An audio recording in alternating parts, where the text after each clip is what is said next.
Hello friends, welcome back to channel. This is Ungal J. Are you?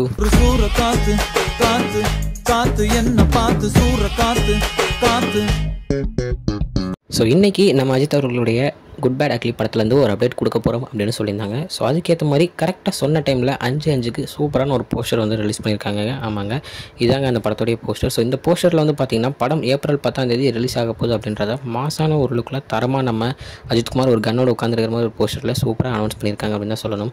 So விடாமுயற்சி வந்து பார்த்திங்கன்னா பொங்கலுக்கு release ஆகிற மாதிரி இருந்துச்சு. இப்போ போஸ்ட்பான் பண்ணிட்டு தேதி எதுவும் இன்னும் சொல்லலை. ஸோ இந்த டைமில் சூப்பராக நம்ம ஆதிக் ரவிச்சந்திரன் நாங்கள் படத்தை ஏப்ரல் 10 ரிலீஸ் பண்ண போகிறோம் கன்ஃபார்ம் தான் அப்படின்னு சொல்லியிருக்காங்க. ஸோ அதே நாளில் பார்த்திங்கன்னா நம்ம தனுஷோட இட்லி கடை படமும் ரிலீஸ் ஆக போகுது அப்படின்றத அவங்களும் ஒரு போஸ்டர் மூலிமா வெளியிட்டிருந்தாங்க. ஸோ இந்த ரெண்டு படமும் ஒரே நாளில் வந்து ஸ்ட்ரைக் ஆக போகுது, அதாவது ஒரே நாளில் ரிலீஸ் ஆக போகுது அப்படின்ற ஒரு நியூஸும் இப்போதைக்கு அதிகாரப்பூர்வமாக அறிவிக்கப்பட்டிருக்கு. ஸோ படத்துடைய ரிலீஸ் டேட் வந்துருச்சு. இதுக்கப்புறம் ஒரு அப்டேட்ஸாக கன்ஃபார்ம் வரும் அப்படின்ற ஒரு எதிர்பார்ப்பு எனக்கு இருக்குது. ஏன்னா இதுக்கப்புறம் சாங்ஸ் வர வேண்டியது இருக்குது, இல்லை டீசர்ஸ் வர வேண்டியது இருக்குது, கிளிம்ஸ் வர வேண்டியது இருக்குது, நிறைய மாதிரி இன்னமே வரும் அப்படின்ற ஒரு நம்பிக்கையில் நான் இருக்கேன். ஸோ இதுக்கப்புறம் இந்த படத்துலேருந்து எந்த அப்டேட்ஸ் இருந்தாலும் கன்ஃபார்ம் நம்ம சேனலில் பார்க்கலாம். ஸோ இதுதான் இன்றைக்குள்ள வீடியோ. இன்னொரு உங்களை வந்து பார்க்குறேன். அது வரைக்கும் உங்களுக்கு தரப்படுறது உங்கள் Jaswin. Bye friends. Next video மறக்காமல் நம்ம சேனலை சப்ஸ்கிரைப் பண்ணிக்கோங்க. பாய்.